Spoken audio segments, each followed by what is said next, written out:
From Hollywood, California, welcome to Reza Rifts with your host, Keith Reza. Hello. Hi, Heather. How are you?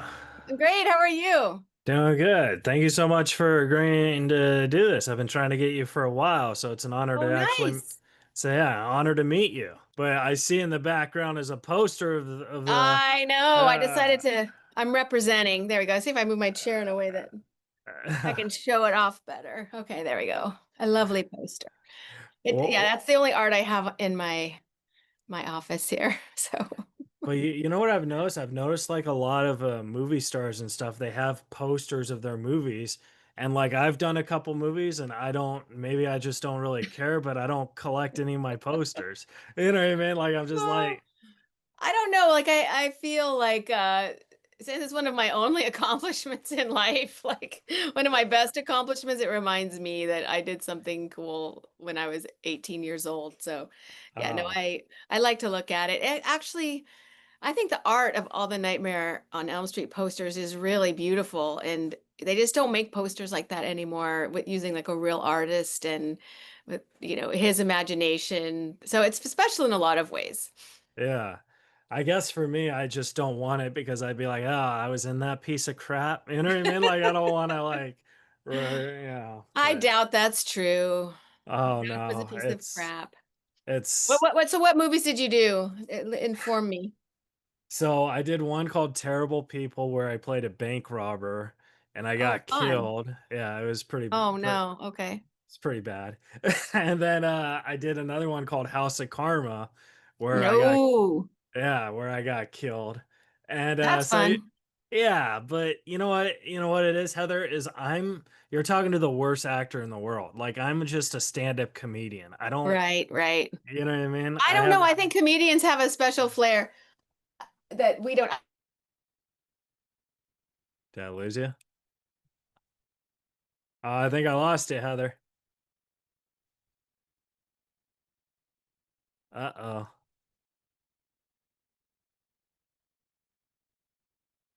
Did I lose you? Ah, oh, I see you. And I lost you.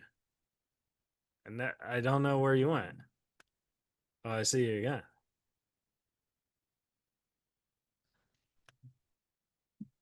I think I lost you. It's not that much better. Maybe it's worse. Oh, there you are. I thought I lost you. I No, was I'm like, back now. I just didn't like oh, what was happening in the back of my background. There's uh, people that, after the pandemic, people graded how what your background looked like when you did those like zooms, like if you were on TV and you had to do a talking head zoom. yeah. I think I lost you again.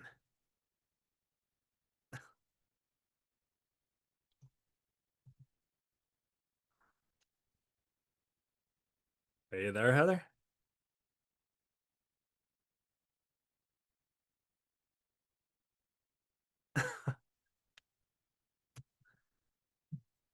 Ugh.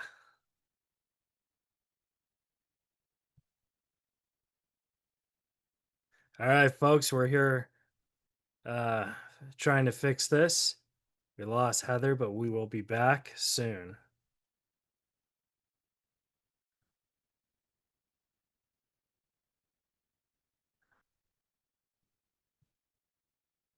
I lost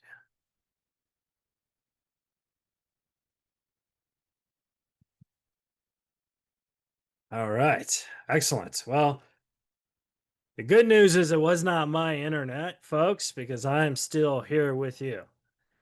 Uh I really hope it wasn't. Oh, there she is. Oh yeah, she's coming back. So if this happens again, I don't know what to do because I don't know what to do. We just got a new modem and I just don't think it gives giving me a strong enough signal, but we'll just see If how it goes, okay? if it happens again, like you could call me and I'll put you on speaker and we'll just do a phoner. Okay, is this on, but are you using this whole video and everything? No, no, no. I'm just saying like if it happens again, like I we could got it. still But is oh. this going to show up on YouTube or anything, or is it just audio? I mean, I could not throw the video. I usually promote the video, but if you don't want me to, I don't do No, that I want either. there to be video. Uh, Um, I think it but looks I think it looks what? great. I said I Okay. think it looks great. You tell me, like, give me a hand signal if I'm starting to chop out or something, and then Okay. maybe, I mean, we could do this from my house, which has a better signal, you know, Yeah. tomorrow or something, if it's not good. Oh, yeah. I mean, I think it's working now, so I think we're Okay, all good. Yeah. let's do it. Let's just Fire nail it. away. Yeah. Uh, but no, I guess like that's what I was kind of saying is like how I'm just a comedian and I have no desire to do acting. So the movies I do, I'm not very proud of. You know what I mean? And I see. I got it. But you know what? You got to be proud of everything you do. You know, we choose to do things. We might as well be proud of them, right? Even if yeah, they're no good. yeah. I should know that better than anybody. I've done some real dogs out there too, so we Well, can be in the same club, the dog club. the dog club, Oh, bow wow, the that's the bow best. wow club. Yeah. That's the best type of club. Uh, but I wanted to ask you because before a Nightmare, you know, you did some bits and parts in Outsiders, and then you had a film called Nickel Mountain. And I wanted to ask you, did that get released after A Nightmare on Elm Street, or was it because I think you You know, filmed it it really before? never got released. It was, you know, back in the days of independent filmmakers making films on their own dime or with producers' money, if you weren't attached to some kind of a distribution pipeline, it was really hard for a movie to get seen. And so that movie was financed by a producer from Oklahoma who I just think he wasn't able to find a distribution deal, so it just went straight to video, and it was Oh, never really? on the big screen. Yeah. Did it go straight after Nightmare came out? Because I think you filmed it before, didn't you? No, I think it probably came around out around the same time. I don't remember that it came out afterwards, but Yeah. um, yeah, Max, I don't even get a copy of it until many years later when a fan brought me one. I didn't even know it was released on VHS actually until, yeah, a fan brought me one and said, "Oh, I saw that you did this movie." And I was like, "Yeah, I did, but I never saw it, so I Yeah. didn't know it got released." Do you like beside because obviously you've seen the Nightmare films, but do you like have trouble watching other stuff you've done, or do you just watch it once and be like, all right, I It's watched it? what I find, and maybe I'm similar to other people, is the first time I watch it, I just hate everything about it, and I'm very Yeah, hard on myself, and I feel like I don't look very good, or I don't like my hair, and I'm very self-critical. But as time goes on, I'm much more kind about it, and it's just a bad thing that people have, that they're so critical of what they, you know, the way they look, and I try not. I'm trying to be better about it, but um yeah, I'm just my worst critic. I'm my own worst critic.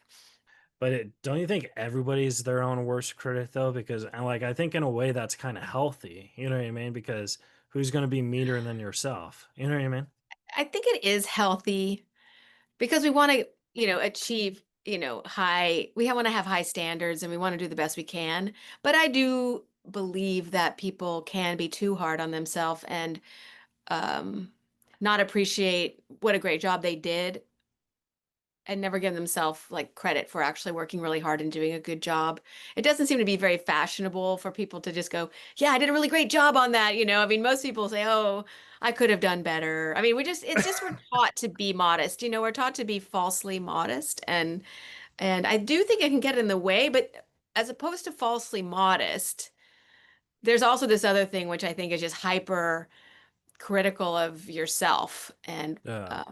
in acting in Hollywood, it's very common, I find. Yeah. And then, you know, but like, let's talk about the hard work you do, you know, because like, you know, with all your other stuff, you know, like a Nightmare, you auditioned against 200 people and you got the part. So like, that's got to show you like, you know, that takes a lot of big skill because 200 people is a lot of people to audition against, you know? I mean, they always say that. I don't know who ever said that number, but I got the idea when I was auditioning for it that there was a couple dozen. Yeah. And the truth is in the olden days, I will use that term olden days a lot because it was the olden days. agents would look at the breakdown of the parts available for a project, and they would put every client on their list in a they would take all their pictures out of these, they would have them all in mail in like mail slots, every picture of every actor in their, stable basically. And they just take them all that would qualify for that part, say young girl, plays 15 to 18, and they just throw everyone in the envelope and send the envelope to the casting director. So, yes, I'm sure that the casting director probably got over 200 submissions, but Right. then the reason the casting directors, work really hard is that they have to look through them and actually call people into the audition, and they don't do that many. I mean, because that would just take too much time and be way too expensive. So they probably whittle it down to, I would say, probably a couple dozen to show the producers, and then the producer will say, yeah, her, and then it whittles down to 10, and then you meet the director and it whittles down to 4, and then then you get the part. So maybe 200 young women were submitted, but I feel like that statement's a little bit, I don't know, it doesn't really represent, I think, what really happened. Right. Okay. I mean, Like, I that wasn't kind. in a room with 200 girls, like a Oh chorus, no, I didn't something think you like that. were. Yeah. Yeah, But yeah. I mean, I don't know if I've ever been up against that many. That would be really terrifying to think about. I auditioned for this movie called Dennis the Menace when I was like 8 years Yeah, old. I love that movie. Yeah, and I didn't get it, but I remember like the it wasn't really my agent, it was like my mom's agent or whatever. He was like, "Oh, so he didn't get the part, but there was a thousand other kids, so he was in the top thousand." Like he was being nice about my rejection or whatever. Yay. I was like, "Ah, cool." Well, it's hard on kids to audition and not get the part, it's they just got you have to realize early on that what they're looking for is so specific and so in the director's mind. It's an image of a person that they've imagined to be this character, and so they really are looking for people to fill this slot in the director's imagination, and it's not easy, I always felt like having curly hair was always like a really big like problem, because most actresses at the time had this really beautiful straight hair, and Right. when when I would always look at commercials, I'm like, only like the really weird ones, with have curly hair, and the best friend has curly hair, but the lead girl always has like really gorgeous straight hair. So I got hung up on that for a while. Like, you just have to make up an excuse why you're not getting hired. So the fact that I had curly hair was a really good fallback for me. Oh, I think the curly hair though kind of like, helped you out though because like Well, it helped that's me out with Nancy on Nightmare on yeah. Elm Street. Yeah, that was I mean, she was almost like, her hair was definitely a character in and of itself. Yeah. So I wanted to ask you though, like I'm sure you've been asked this before, so I'm gonna try and twist the question a little. So like when you got the script, the audition, because did you necessarily know it was gonna be like a horror film? Because I feel like horror films back then, like there was so small horror films that people didn't really know what they were doing. It You know what I mean? really, yeah, it does not read like a horror film at all. It really reads like a John Hughes teenage drama with all these friends in this really scary, situation. And Freddy's not in the script very much. He shows up for the death scenes, but a lot of it's just the relationship Nancy has with her friends and her parents. Um, so yeah, I didn't really know that it was going to be a horror movie, like a slasher. And actually, the first time I heard Robert Englund say that, I was a little bit horrified, because I thought, well, what am I getting myself into? Like, what is this thing? And then he told me like Wes Craven had directed all these like really, really like hard to watch, depraved, horror movies. And then I got really scared because none of his movies were available. Like, we didn't have VHS machines. Like, people just Right. don't get, like, there was no way for me to go and see all of Wes Craven's films to that point, unless I went to some studio and got a tape or some projectionist to find the reels and show them to me. I mean, there was not a way for me to watch Wes Craven's movies. Like there's no Before streaming like there is there was no now. streaming, there was no like, I mean, Yeah. I didn't even have a TV. So, I mean, it was like, how would I have seen Last House on the Left? There is no way I could have seen it. And I think I did ask Robert, like, how can I see that movie? And he's like, well, you got to go to a bar at like 2 a.m. and sometimes it's playing, you know? And, you know, like, he's like, that's when I saw it. I was at some dive bar in Hollywood and it was playing on, at midnight on, midnight movies. But I can't even believe it was playing on the TV. If you've seen Last House on the Left, it's hard to believe that TV people would have permitted that movie on TV. So maybe it was like some little tiny movie theater that Robert saw it in, or maybe he wasn't Yeah. telling me the truth, like he didn't see it. But the rumors were out that it was just this really hard to watch, almost like a snuff film, like almost so violent, so dark. Its message is so hopeless, and I was like, oh no, like who is this guy? Because on the exterior, Wes Craven looked like my college English teacher, English professor.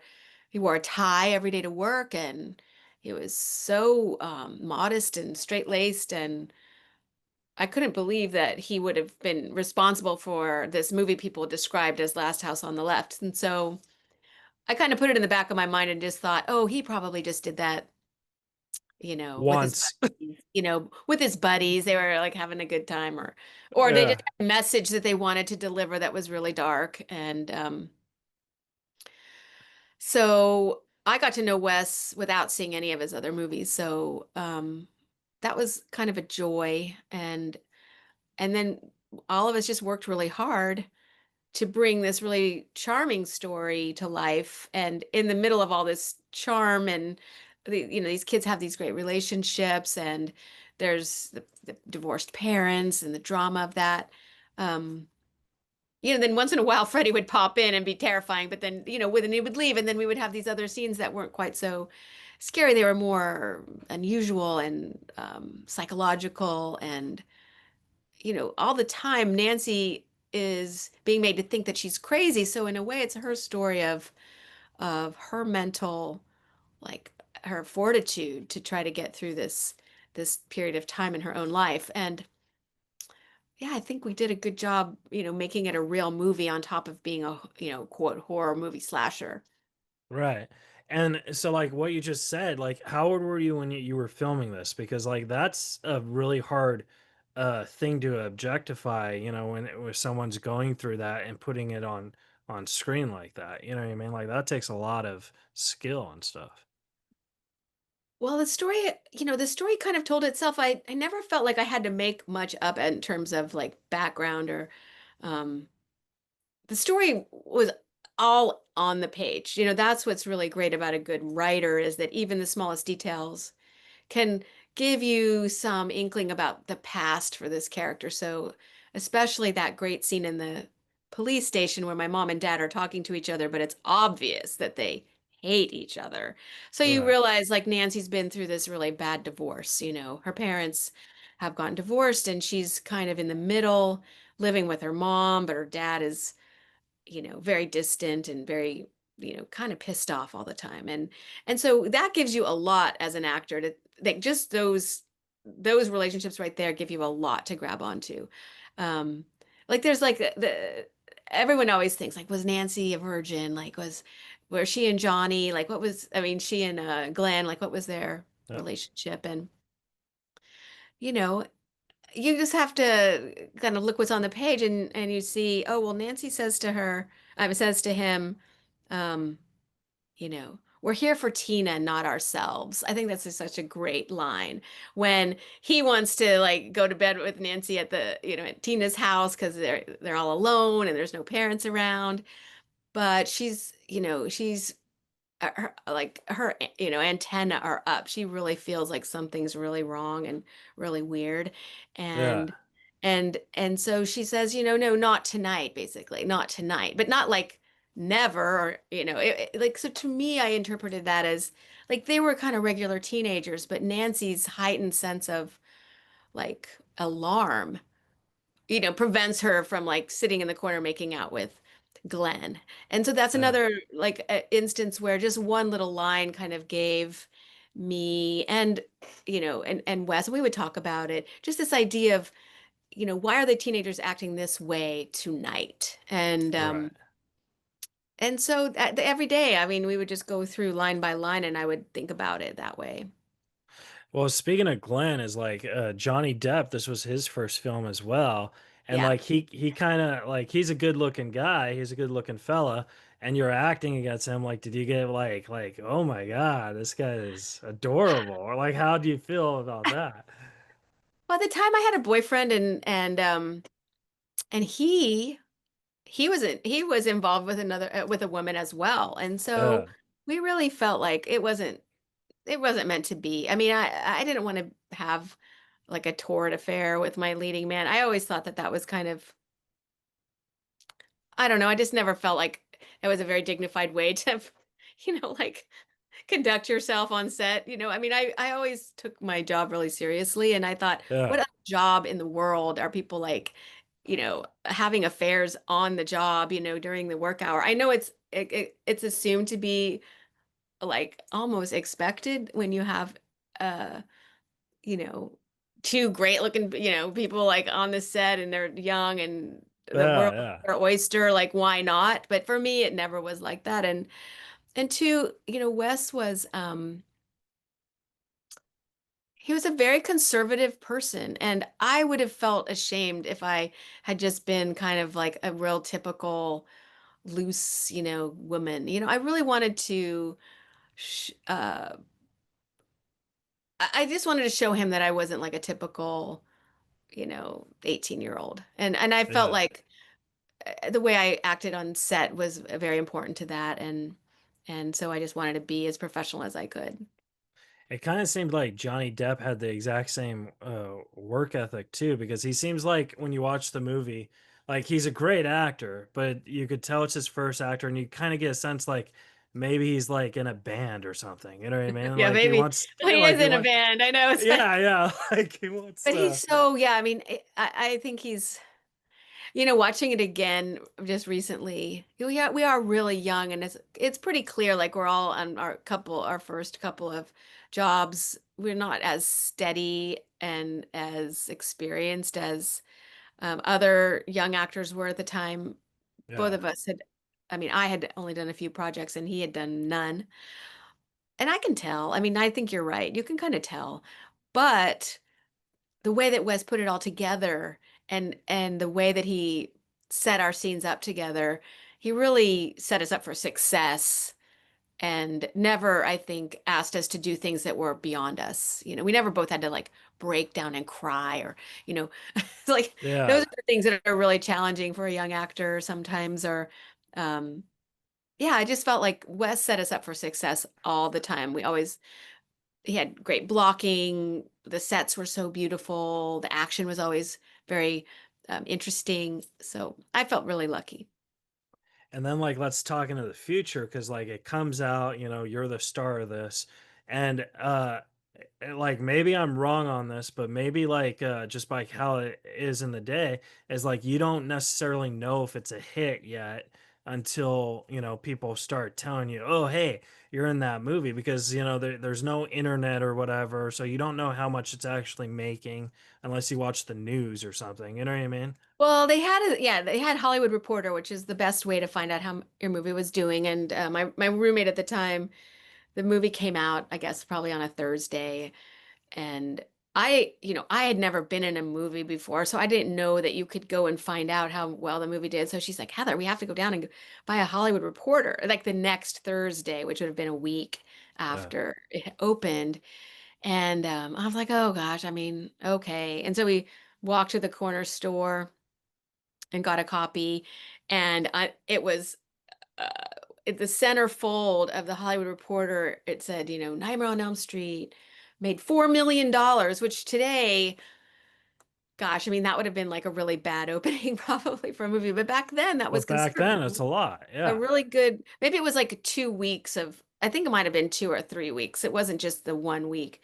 And I thought to myself and had all these great reviews. And And I thought, wow, that's really great, you know? And I think in my heart, I thought some really great things were gonna happen. Like somebody would call me and say, loved you in that, and I want you to come in and read for this great part. And that just did not happen. I don't know what I did wrong, but um, yeah, it was very hard for me to parlay the success of the movie into kind of like a bump up into my career. And so after that, um, I went back to college and Yeah.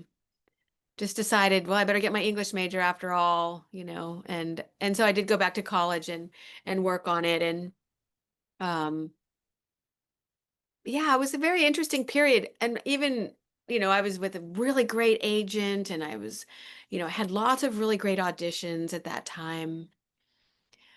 And I always felt like I was just like almost getting things, just never able to land the parts. And it was very demoralizing. And even some people who I was, leaning on to be mentors or people to help me in the industry, they would just say, "Sorry, Heather, I'm just really not into horror movies. I'm sorry I didn't see that," or, "I don't think I'm Yeah. going to see that. I don't like horror movies." And that was like a constant refrain for, I'd say, about 20 years after the movie came out. I would often find, people who I would ask for advice, or I would say, I'm here in my career, like, what can I do? And they'd be like, I just really haven't seen Nightmare on Elm Street. And I'm like, what? Did you say it made Really? 4 million? Like, you're kidding me.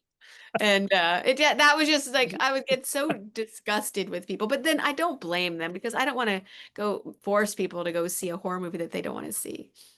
Yeah, so like I have this weird theory, and I could also be totally wrong on this, but like when Nightmare came out, like because like I said before, horror, there's some horror stuff, but it wasn't like a big thing like it is now.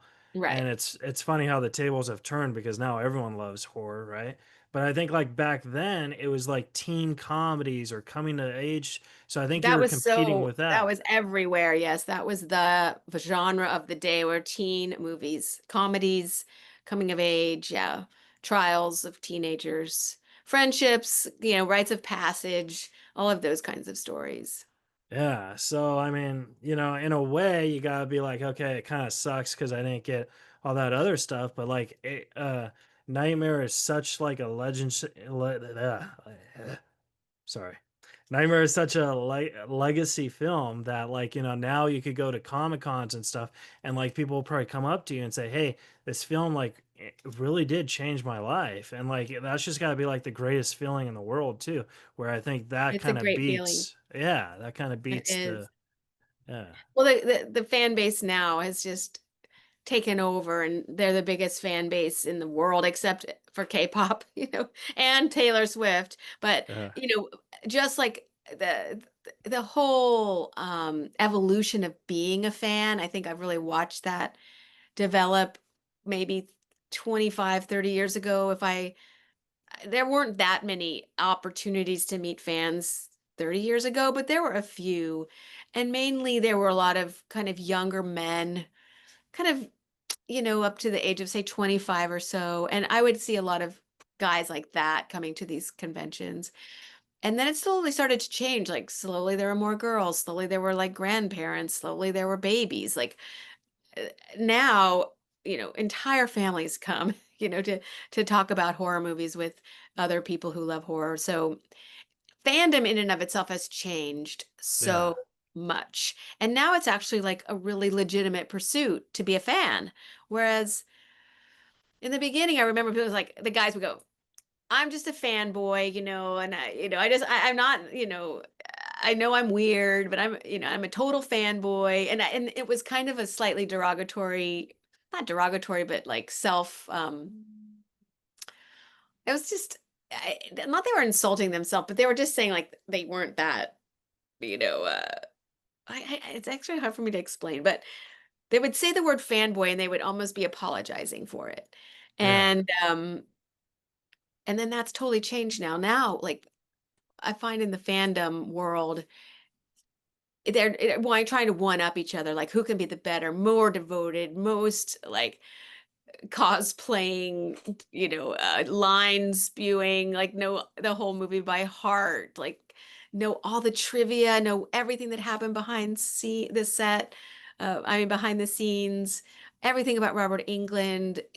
They pride themselves on being the biggest fan of this movie, and I love it. It's just very sweet, and it also, I feel, gives people something to do that gives them a lot of enjoyment. And it's more than a hobby, though. It's definitely a way of life.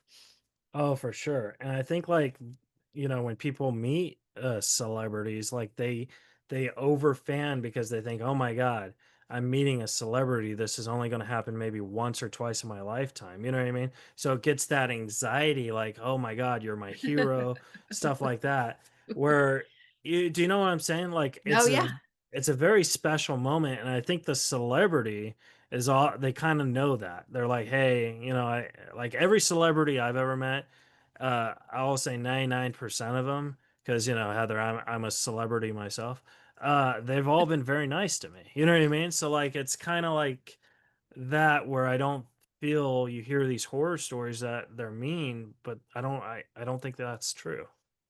Well, I've been in, several movies that has no fans, and so I can tell you as a fact that knowing that you did something that's going to live on beyond you and lives on outside of you is such a gratifying feeling when you've done a lot of work as well that hasn't attracted that kind of fan base. And so it's it's you realize it's like a really rare thing to do Yeah.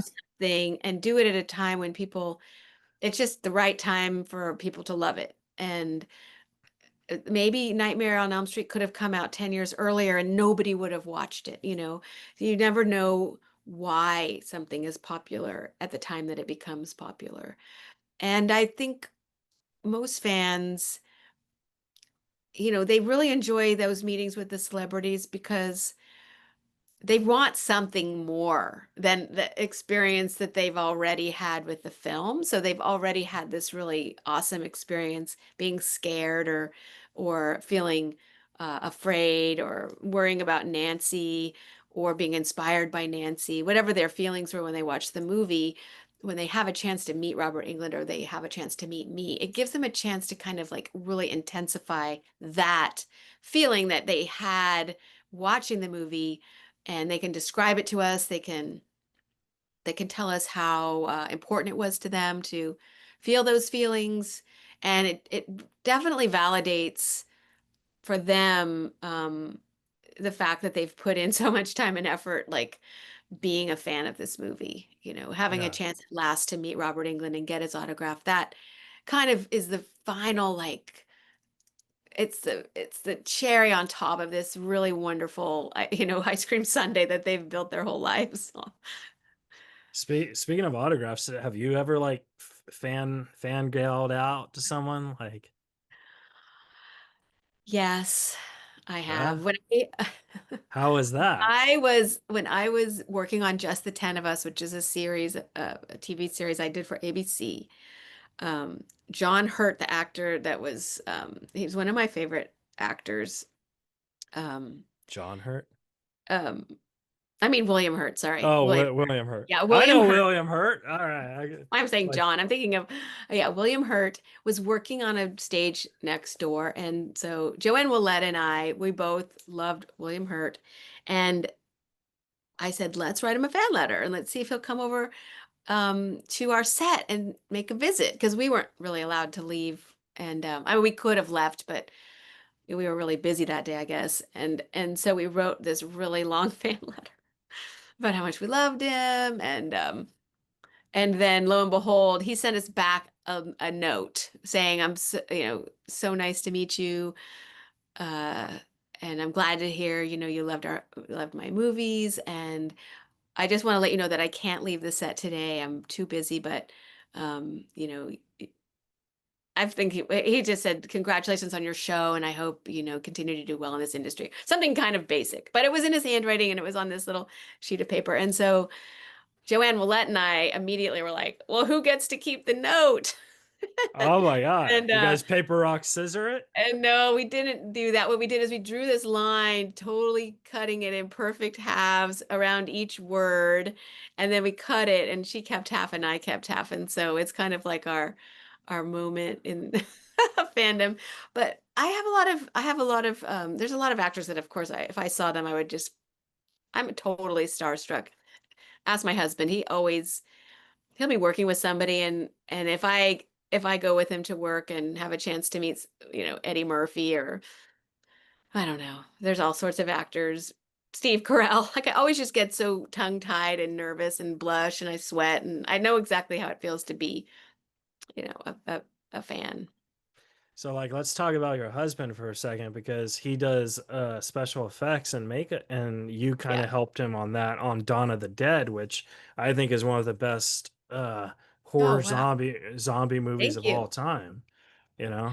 Well, I have taken he is the designer and he creates all of the makeup effects. Um, I am really like the person who kind of keeps our business running, and I do a Right. lot of I do the stuff that's kind of not very much fun, but I really like working in this environment with all of these artists, and it's such a huge undertaking to get all of this stuff finished on schedule to the set. And I realized, because I haven't worked, constantly throughout my whole career, it was a really good job for me to step into. And today we're working on a Ryan Murphy show, Monster Whoa. Monster season 4, and we're doing a couple of Ryan Murphy shows right now. So we're very busy, and there's always something to do. And I do enjoy it, but not as much as acting. Yeah, yeah. Acting for if you're an actor, that's the best. Where like Yeah. comedy, if you're a comedian, that's the best. You know? Yeah, exactly.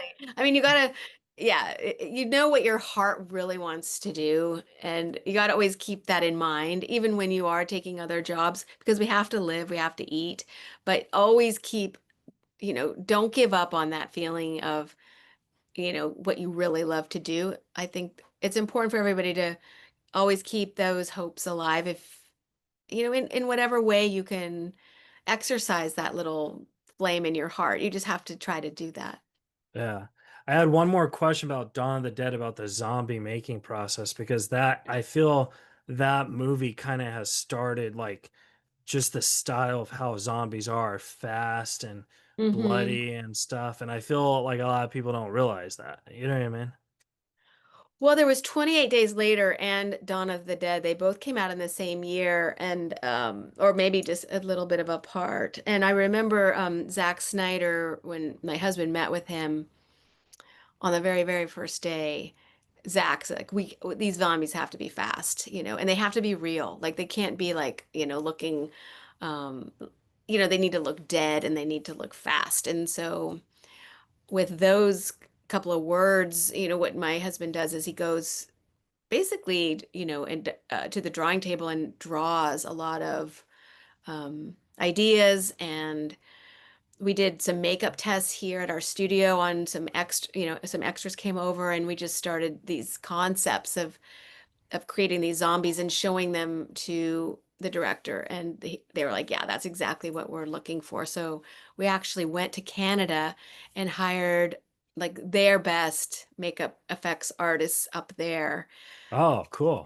and they actually took over an old mall that was just about to be demolished. It was called the Thornhill Mall, and it was a few miles north of downtown Toronto. So every day we'd go out to this old mall. It was like one of those 60s malls that was just totally falling apart. And they gave the makeup effects team this old drugstore for us to set up our shop in. And literally, a drugstore, it's just like a big empty room. So we had to build shelves and tables, and everything had to be built from scratch to create a makeup effects lab up there. We had to find, oh gosh, we had to find an oven. We had to find all the things that we needed, all this power tools. We went to Canadian Tire like every single day buying things. And if you've ever been to Canadian Tire, it's like a Home Depot kind of store. And so we put together a makeup effects shop up there, and it was awesome. I mean, it was everyone was there at the mall. They shot at the mall. The construction department was right next to us. They were building the sets. It was a very great feeling of camaraderie. You just knew everybody, and uh, it was like one of the most fun movies that we've ever worked on. And actually, our space was so big that we had room to put up a badminton court because a couple of Whoa. employees were really good at badminton and they said, let's play badminton at lunch. And so we put up a big badminton net and the guys, well, and one of my assistants, her dad had been a badminton champion like in the Olympics for Canada. So she was really, really good. And so we would have these like just to the death badminton, games at lunch. It was really fun, super fun. Yeah. Oh my God, that's so great to hear. Yeah, my friend was like one of the leads in that film, Oh, and oh, he who was is like it? Jake Weber, Oh, yeah.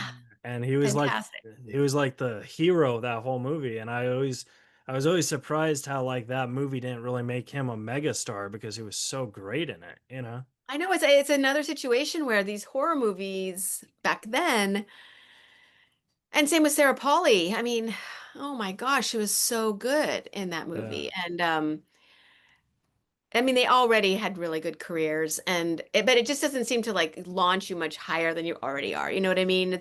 yeah, I don't know. It was just really hard to emerge out of a horror movie as a really big star. These days, it's much more possible than it was back then. yeah. Well, Heather, I have three more questions for you. These are kind of fast Okay, questions. let's do it. Heather, if you were the brand of an ice cream flavor, like you made up your own ice cream flavor, like Ben and Jerry's or whatever, what would you call yourself, and what would be in your ice cream? Oh, okay. So you have two favorite ice creams.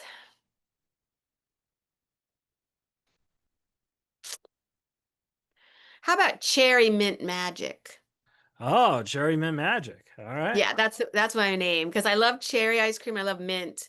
I've never tasted them together, but hmm, It might yeah, taste like cherry mint. cherry mint. Yeah, cherry mint Oh, magic. that'd be great. And then like that kind of goes with the whole nightmare, you know, because it'd be red Red or and whatever. green. Yeah. All right. Cool. You thought of that. That's amazing. I didn't Oh, think of it. You thought of it. no, with the red and green theme, it's so perfect. Maybe call it Freddy's Cherry Mint Magic. Something like Ah, that'd be good. And then I wanted to ask you, what is your biggest fears that you had as an actress, and do you still have those fears today as an actress? Like memorizing lines or working with somebody you don't Well, really now want to that I'm, work with. yeah, it's good that you mentioned that because now that I'm, getting to be a woman of a certain age, I Yeah, haven't really experienced it, but I do worry about my memory, being able to do long pieces of, a monologue. Though when I did that Midnight Club with Mike Flanagan, he gave me several very long monologues, and I found that it was no problem. But I think I'm afraid of it. But I know after doing that show, I know I can do it. yeah, However, when I see like a whole page of dialogue, I have a little, my heart kind of skips a beat or two. I think also, I've never, ever, ever wanted to be naked on screen, and so I'm totally afraid of that. But I don't think that's yeah. gonna be a problem now. As I think I kind of got past that age. Um, and I think on-screen kissing is really hard. Oh my God, yes. Oh, And I so hard. think I'm not happy with Johnny Depp and my kiss in Nightmare on Elm Street at all. I wish it would have been a better one. That's all I can say Yeah. about. I auditioned for this film. I don't want to say the name because like this is a huge celebrity, but I made like the final. They have this thing called chemistry test. So like I had to kiss Ah, her to see if we have chemistry. I don't like it, even hearing about it.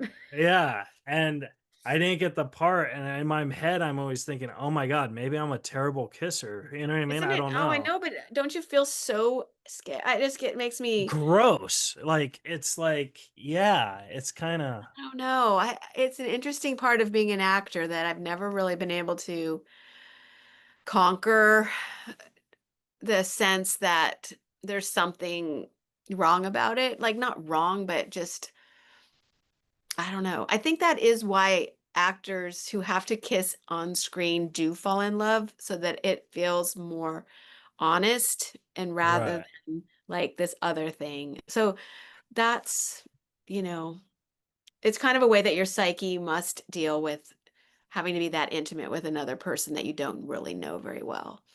Yeah, and I think like that's they got to figure out a way how to change that. You know what I mean? Like have an intimacy coordinator or something like that.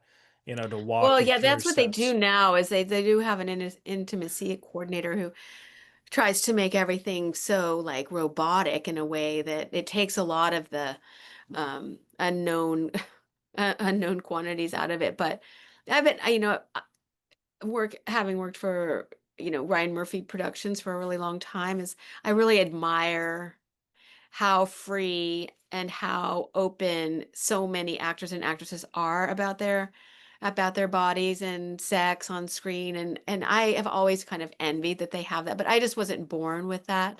And I do Yeah. think a lot of people who like, Emma Stone, I feel like I've been such a big fan of hers always, but even more recently because of just her freedom about her personal, just her personal body and everything. I feel is very inspiring, but I haven't gotten there. I wish I could. Yeah. Well, Heather, my last question for you, because I want to respect your time, is if you could go into a time machine and talk to a younger version of yourself, knowing everything Mm. you know now, what would you tell yourself and what advice would you give yourself?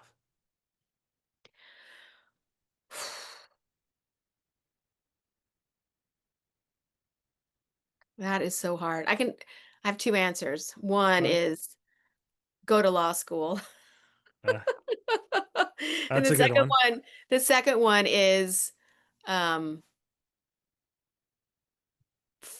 fight harder. Just fight harder for everything that you want. Just fight. Yeah. Those are both good answers. So, Yeah, it depends on what day you get. Some days I just want to throw it all away, and then other days I'm like, I just want to fight harder. And even going into my life, from now on, I feel like that's my motto. It's like just like fight harder. uh, And um it's a lesson that a lot of people just need to learn. You don't have anything to lose. Just go for it. yeah. That's actually a cool saying for a tattoo. If someone wants to get tattooed, they Yeah, fight go harder. fight harder. Uh, well, Heather, do you have social media where the folks can follow you, like Yeah, Instagram, I'd love for Twitter? you to follow me at Langenkamp H on Instagram. And that's the only social media that I really do like to participate in. So I don't do Twitter, I don't do TikTok. So I only have so many hours of the day and I can barely read my Instagram. So that's where you could find me. And then I'm online. You can go to my website if, a lot of people can't go to conventions, but I sell autographed pictures and all of that at iamnancy.info. And you can go there. And I usually put up news that's happening to me or where I'm going to be. You can buy a picture or a DVD. So, yeah. Wow. Awesome. Well, Heather, thank you so much for taking time to talk to me today. Thank And you. hopefully I wasn't the worst interviewer in No, the world. no, Reza, it's been amazing. Thank you so Uh, much. all right. Well, Heather, thank you Enjoy. so Thank much. It was you. an honor to meet you. And oh, now let's get together one day and get a chicken. You know what I mean? Let's do it. I All love right. it. All right, guys. You take Uh, care. bye, Heather. Have a great day. Bye-bye. All right. All right. That was the interview, guys. Subscribe, rate, review. We'll see you guys next week on Reza Rifts.